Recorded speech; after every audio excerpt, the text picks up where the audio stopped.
Milestone school and কলেজের প্রধান ফটক, যে ফটকটি এখন বন্ধ রয়েছে।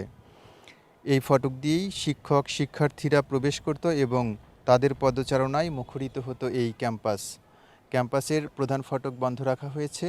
শিক্ষক যারা এখানে এসেছেন তারা ভেতরে প্রবেশ করেছেন। শিক্ষার্থীরা এসেছিলেন যারা সাবেক শিক্ষার্থী তাদেরকে প্রবেশ করতে দেওয়া হয়নি।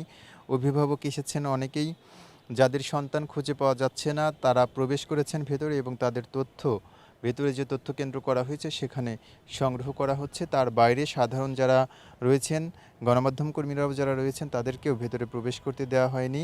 তারা জানিয়েছেন যে ভেতর থেকে কতজন শিক্ষার্থী মিসিং আছে সেই তথ্য তাদেরকে জানিয়ে দেওয়া হবে, গণমাধ্যম কর্মীদেরকে জানিয়ে দেওয়া হবে। যে মাঠ মুখরিত হতো শিক্ষার্থীদের পদচারণায় সেই মাঠ এখন নিষ্প্রাণ।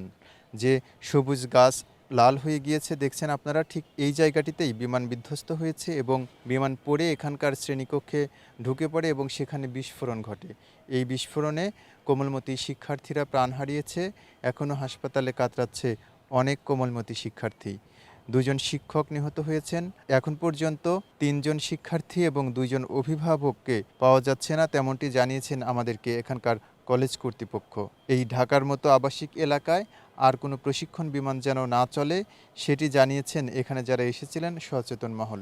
এখান থেকে কিছুক্ষণ পরপরই বিমান উড্ডয়ন করে এবং সেই বিমানের শব্দে এখানকার কোমলমতি শিক্ষার্থীরা উচ্ছ্বাস প্রকাশ করত, আনন্দে মেতে উঠত। সেই বিমানই তাদের সহপাঠীদের, তাদের বন্ধুদের প্রাণ কেড়ে নিয়েছে। আর যেন কোনো কোমলমতির প্রাণ না ঝরে সেই প্রত্যাশা করেছেন সাধারণ মানুষ। উত্তরার দিয়াবাড়ি থেকে MM রহমান, ঢাকা এক্সপ্রেস।